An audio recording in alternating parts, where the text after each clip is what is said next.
Hello friends, ഞാൻ നിങ്ങളുടെ മൃദുല സദാനന്ദൻ. നിങ്ങൾക്ക് എല്ലാവർക്കും സുഖല്ലേ? നമുക്കിന്ന് ചക്ക വെച്ചിട്ടെന്നൊരു അടിപൊളി അട ഉണ്ടാക്കിയാലോ? പിന്നെ അതെന്തായാലും ഉണ്ടാക്കി നോക്കിക്കോളൂ. എല്ലാവരും ഉണ്ടാക്കി നോക്കിക്കോളൂ. ഉണ്ടാക്കി നോക്കി നിങ്ങൾക്ക് ഇഷ്ടപ്പെട്ടു എന്നുണ്ടെങ്കിൽ ഒന്ന് ലൈക്ക് ചെയ്തോളൂ, ഒന്ന് ഷെയർ ചെയ്തോളൂ. അപ്പോൾ നമുക്ക് എന്നാലും ഇനി ചക്ക അടയൊക്കെ എങ്ങനെ ഉണ്ടാക്കുകയെന്ന് ഞാൻ കാണിച്ചു തരാം. ആദ്യം തന്നെ നമുക്ക് ചക്കട ഉണ്ടാക്കാനുള്ള സാധനങ്ങൾ എന്തൊക്കെയാണെന്ന് പരിചയപ്പെടാം. പിന്നെ ചക്ക ഞാൻ ഇത്രയും ചക്ക എടുത്തിട്ടുണ്ട്. അത് നമുക്ക് കുരുവൊക്കെ കളഞ്ഞിട്ട് മിക്സിയിൽ ഇട്ടിട്ട് നന്നായി ഒന്ന് അടിച്ചിട്ടെടുക്കാം. പിന്നെ അതേപോലെ ഞാൻ ഒരു ഗ്ലാസ് നല്ലോണം അരിപ്പൊടി എടുത്തിട്ടുണ്ട്. അത് ഈ അരിപ്പൊടി നമുക്ക് ഇതിലേക്ക് കണക്കാക്കിയിട്ട് ഇട്ടിട്ട് അപ്പോൾ നമുക്ക് കുഴച്ചെടുക്കാം കേട്ടോ. പിന്നെ ഞാൻ ഒരു മുറി നാളികേരം ചിരകിയത് എടുത്തിട്ടുണ്ട്. പിന്നെ ഒരു 3 അച്ച് ശർക്കര നല്ല വലിയ അച്ച് ശർക്കരയാണ്. അപ്പം ഞാനൊരു 3 അച്ച് ശർക്കര എടുത്തിട്ടുണ്ട്. പിന്നെ കുറച്ച് ഏലക്കായുടെ പൊടി എടുത്തോളാം. ഞാനിവിടെ അതില്ലാത്ത കാരണമാണ് അത് എടുക്കാത്തത്. നിങ്ങൾ എടുക്കുമ്പോൾ കുറച്ച് ഏലക്കായുടെ പൊടി കൂടി അതിൽ ഇട്ടോളാം. അപ്പം ഇത്രയും സാധനങ്ങളാണ് നമുക്ക് ഈ അട ഉണ്ടാക്കാൻ ആവശ്യമുള്ളത്. ഞാനിവിടെ ചക്കേൻ്റെ കുരുവൊക്കെ കളഞ്ഞിട്ട് വെച്ചിട്ടുണ്ട്. അത് നമുക്ക് ഈ മിക്സിയുടെ ജാറിലേക്ക് ഇട്ട് കൊടുക്കാം. ഇട്ട് കൊടുത്ത് നമുക്ക് നന്നായി ഇങ്ങോട്ട് അരച്ച് കൊണ്ടുവരാം. ഞാനിവിടെ ഗ്യാസ് കത്തിച്ചിട്ട് ഒരു പാത്രത്തിൽ കുറച്ച് വെള്ളം വെച്ചിട്ടുണ്ട്. അത് എന്തിനാ വെച്ചെങ്കിൽ നമുക്ക് ശർക്കര പാവ് വെച്ചാനായിട്ട്. ഞാൻ ഈ ശർക്കര അങ്ങോട്ട് ഇട്ട് കൊടുക്കട്ടെ.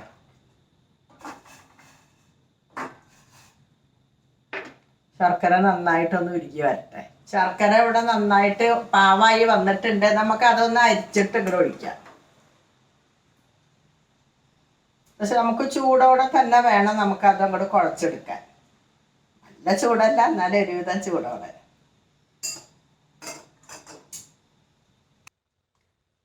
നമുക്ക് എന്നാലും ഇത് കുഴച്ചെടുക്കാൻ അങ്ങോട്ട്. അപ്പം അതിന് വേണ്ടിയിട്ട് ഈ ചക്ക ഞാനും കണ്ടില്ലേ അരച്ചു കൊണ്ട് വന്നിട്ടുണ്ടല്ലോ, അത് അങ്ങോട്ട് ഇട്ട് കൊടുക്കാം. അതങ്ങോട്ട് ഇട്ട് കൊടുത്തു.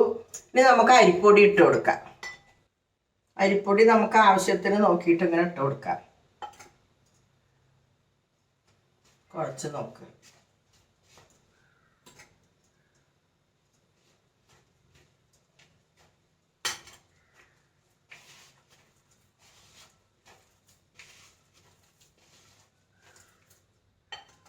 കുറച്ചും കൂടി ഇട്ട് കൊടുക്കാം. പിന്നെ നമുക്ക് ഈ നാളികേരം കൂടി അങ്ങോട്ട് ഇട്ട് കൊടുക്കാം.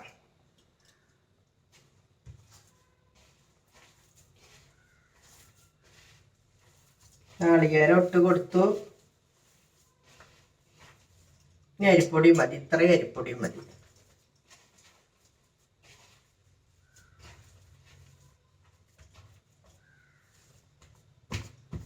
ഇനി നമുക്ക് ആവശ്യത്തിന് കുറച്ച് ഉപ്പിട്ട് കൊടുക്കാം. നമ്മൾ ഉപ്പിട്ട് കൊടുത്തിട്ടില്ലല്ലോ.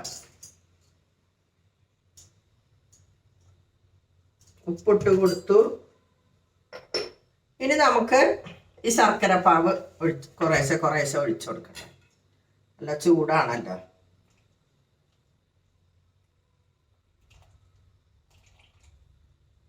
കുറച്ചും കൂടി നമുക്ക് ഒഴിച്ചു കൊടുക്കാം. ഒന്നും കൂടെ ലൂസായ പോലെ ആയിക്കോട്ടെ മാവേ. നമ്മൾ പരത്തല്ലല്ലോ ചെയ്യണത്.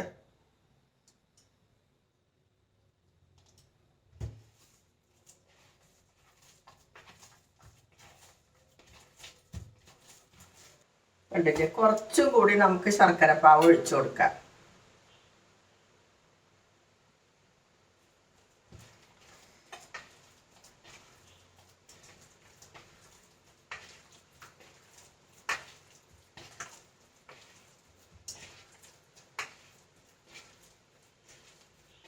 ഞാൻ ഇലയൊന്ന് വാട്ടിയിട്ട് വരട്ടെ.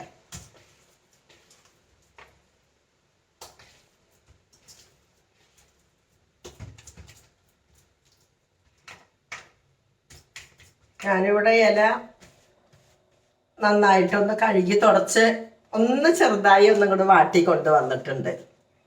നമുക്കിനി അതിലേക്ക് കുറച്ചൊരു നെയ്യ് ഞാനൊരു ലേശം അങ്ങനെ തൊട്ട് പരട്ടി കൊടുക്കുന്നുണ്ട്. എന്താ വെച്ചാൽ നമുക്ക് പെട്ടെന്ന് ഇങ്ങോട്ട് പോന്നോലൂടെ, അല്ലെങ്കിൽ ചില സമയത്ത് എടുക്കാൻ കിട്ടായ വന്നാലോ എന്ന് വിചാരിച്ചിട്ടാണ്. നമുക്കിനി ഇതിലങ്ങോട്ട് പരത്തി കൊടുക്കാം.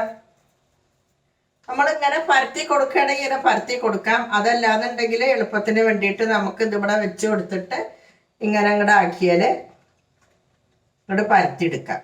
കണ്ട് അല്ലാതെ അമർത്തി കൊടുക്കൊന്നും വേണ്ട, ഒന്നും ഇങ്ങനെ അമർത്തി കൊടുത്താൽ മതി. അപ്പം എല്ലായിടത്തേക്കും കൊണ്ട് പരന്ന് വന്നോളും. ഇതേപോലെ എല്ലാത്തും നമുക്കിങ്ങനെ ആക്കി വയ്ക്കാം.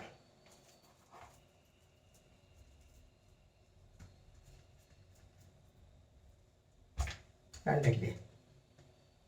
ഒന്നിങ്ങനെ ആക്കി കൊടുത്തിട്ട് നമുക്ക് അങ്ങോട്ട് ഇങ്ങനെ ആക്കി കൊടുത്താൽ മതി. എല്ലായിടത്തേക്കുമായിട്ട് ഇന്നിങ്ങനെ ഉണ്ടാക്കി കൊടുത്താൽ മതി. അപ്പം അങ്ങനെ ഇനി പരത്തിയ ബുദ്ധിമുട്ട് വേണ്ടല്ലോ.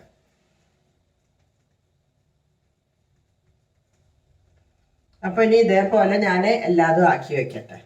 നമുക്ക് ഇതേപോലെ പരത്തണമെങ്കിൽ ഇതേപോലെ പരത്തും ചെയ്യാട്ടോ, രണ്ടും ചെയ്യാം നമുക്ക്. അത് എല്ലാവർക്കും എന്താ എളുപ്പം എന്നുണ്ടെങ്കിൽ അതിനനുസരിച്ച് ചെയ്തോളൂ. അതാണ് ഞാൻ രണ്ടും കൂടി കാണിക്കാൻ കാരണം. ഇതേപോലെ ആക്കാം, നമുക്ക് മറ്റിച്ചെളിയാക്കാം. എന്നിട്ട് ഇങ്ങനെ മടക്കി കൊടുക്കുകയും ചെയ്യാം, രണ്ടും ചെയ്യാം. ഞാനിവിടെ ഗ്യാസ് കത്തിച്ചിട്ട് ഒരു ഇഡ്ഡലി പാത്രമാണ് വെച്ചിരിക്കുന്നത്. അതിൽ വെള്ളം ഒഴിച്ചിട്ട് ചൂടായിട്ട് വന്നിട്ടുണ്ട്. നമുക്ക് അതിലേക്ക് ഇതിങ്ങനെ ഓരോന്ന് വെച്ച് കൊടുക്കാം.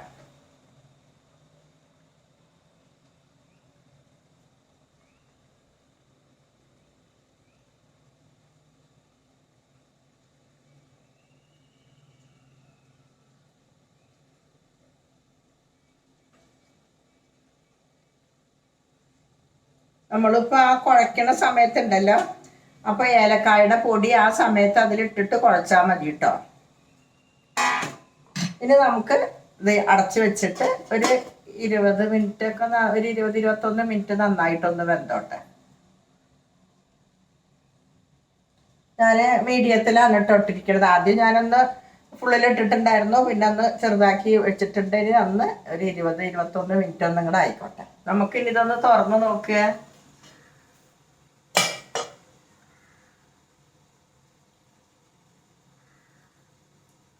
നന്നായി വെന്തിരിക്കുന്നു. അപ്പം ഇനി നമുക്കിത് ഓഫാക്കാം. അങ്ങനെ നമ്മുടെ ചക്കാട ഇവിടെ റെഡിയായി വന്നിട്ടുണ്ട്. നിങ്ങൾ എല്ലാവരും ഇതൊന്ന് ഉണ്ടാക്കി നോക്കിക്കോളോട്ടാ. പിന്നെ ഈ അട ഉണ്ടല്ലോ, ചക്ക വരട്ടിയത് വെച്ചിട്ട് അങ്ങനെ ഉണ്ടാക്കാം. അതേപോലെ ഇപ്പം ഞാൻ ഉണ്ടാക്കിയ പോലെ ചക്ക ചോളെടുത്തിട്ട് നമ്മൾ മിക്സിയിൽ അടിച്ചിട്ട് അങ്ങനെ വേണമെങ്കിലും ഉണ്ടാക്കാം. പക്ഷെ രണ്ടിനും 2 തരം ടേസ്റ്റാണ് കേട്ടോ. പിന്നെ നമ്മൾ ഈ പൊടി എടുക്കുമ്പോൾ നൈസ് പൊടി എടുത്തോളാം. പത്തിരിപ്പൊടി നൈസായിട്ടുള്ള പൊടിയില്ലേ, ആ പൊടി എടുത്തോളാം അരിപ്പൊടി എടുക്കുമ്പോൾ. അപ്പോൾ നിങ്ങൾക്ക് ഈ വീഡിയോ ഇഷ്ടപ്പെട്ടിട്ടുണ്ടാവുമെന്ന് വിചാരിക്കണം. അപ്പോൾ നമുക്ക് എന്നാലും അടുത്ത വീഡിയോയിൽ കാണാം.